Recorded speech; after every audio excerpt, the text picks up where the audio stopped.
जब भी आप शास्त्रीय नृत्य या लोक नृत्य याद करते होंगे तो उसे वन लाइन फैक्टर में याद करते होंगे। मैं आपको थोड़ा सा मैप के माध्यम से एक शॉर्ट ट्रिक्स बताने जा रहा हूँ, जिससे क्विक रिवीजन के माध्यम से आप ज़्यादा से ज़्यादा याद रख सकते हैं लोक नृत्य को, शास्त्रीय नृत्य को, उनको भूल भी नहीं पाओगे। इस टाइप से मैं बताने जा रहा हूँ, उसको ध्यान से देखिएगा।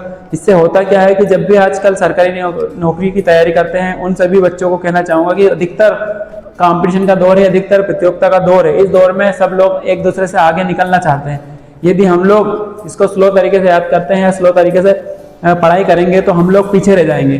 तो क्विक रिवीजन करिएगा और रफ डायग्राम के माध्यम से करिएगा, ताकि इससे क्या होगा कि जल्दी जल्दी आपका रिवीजन होगा और जल्दी जल्दी आप अदर लोगों के आगे मुकाबले उनसे आगे निकल पाओगे।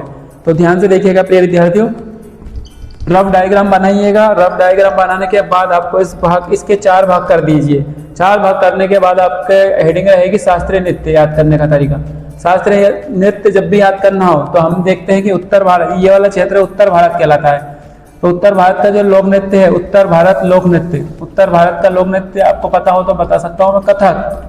कथक लोक नृत्य उत्तर भारत का है। दक्षिण भारत के लोक नृत्य जिस टाइप से आपको पता होगा, TND तमिलनाडु, तमिलनाडु का लोक नृत्य है भारतनाट्यम, या बोल सकते हैं हम इनको शास्त्रीय नृत्य। केरल, केरल में 2 लोक नृत्य है, कथकली और मोहिनी अट्टम, मोहिनी अट्टम। उत्तर भारत, दक्षिण भारत, दक्षिण भारत में आप देखिए आंध्र प्रदेश, आंध्र प्रदेश का लोक नृत्य है कुचिपुड़ी, कुचिपुड़ी। ओडिशा, यहाँ पे आपने देखा होगा ओडिशा या ओडिशा का लोक नृत्य है ओडिसी। पूर्व क्षेत्र में देखेंगे हम लोग मणिपुर, MN मणिपुर, मणिपुर का होता है मणिपुरी।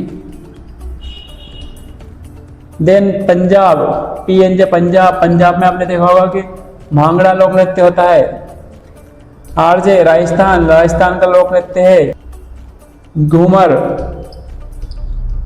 राजस्थान का घूमर। GUJ याद रखिए, GUJ का मतलब गुजरात, गुजरात का लोक नृत्य है गरबा।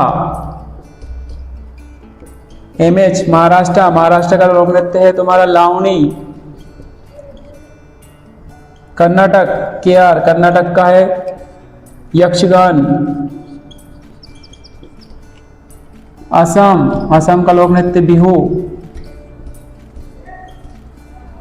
बिहू।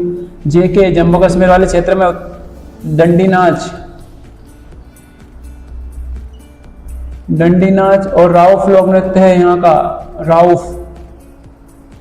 देखिएगा ध्यान से, इसको इस टाइप से हम लोग याद कर सकते हैं, उत्तर भारत के और दक्षिण भारत के रूप में याद कर सकते हैं, यहाँ 4 भाग के रूप में भी याद कर सकते हैं। तो प्रिय विद्यार्थी, आप जब भी याद करेंगे तो एक रफ डायग्राम बनाइएगा और रफ डायग्राम के माध्यम से आप इस वाले पोर्शन को जब याद करना हो तो इन 3 पोर्शन को आप छुपा दीजिए, ताकि ये वाले पोर्शन आपको याद हो जाएंगे। और जब इस वाले पोर्शन को याद करना हो तो इन तीनों पोर्शन को रोककर छुपाकर आप इस वाले पोर्शन को याद कर सकते हो। जब इस वाले पोर्शन को याद रखना हो, जैसे पंजाब, राजस्थान और गुजरात का तीनों को याद रखना है, तो भांगड़ा, घूमर और गरबा, तो इस तीनों पोर्शन को आप छुपा दीजिए। इस वाले पोर्शन को याद करना तो इनको तीनों को आप आपके रफ के माध्यम से इसको हाथ रखकर छुपा सकते हो, ताकि इसको हम लोग याद कर सकते हैं। महाराष्ट्र का लावनी हो गया, कर्नाटक का यक्षगान हो गया, केरल का कथकली और मोहिनीअट्टम हो गया। और जब इन तीनों को याद हो जाए तो मैं तो अगर इसको याद करना हो तो इन तीनों को छुपा दीजिए। तो इसका हो जाएगा ओडिशा का ओडिसी हो जाएगा, आंध्र प्रदेश का कुचिपुड़ी हो जाएगा, TND का भारतनाट्यम हो जाएगा। इस प्रकार से हम अधिकतर शास्त्रीय नृत्य जितने भी हमें बताए गए भारत के प्रमुख शास्त्रीय नृत्य और लोक नृत्य है, उनका याद करने का क्विक रीजन, और इस याद करके आप इसको आसानी से याद कर सकते हो और बड़ी से बड़ी एग्जाम क्रैक कर सकते हो। ये विद्यार्थियों ध्यान से इसको सुनिएगा और आपके मित्रों या आपके जो फ्रेंड सर्कल में जो कॉम्पिटिशन तैयारी कर रहे हैं उनको भी शेयर करिएगा। धन्यवाद। राधे राधे।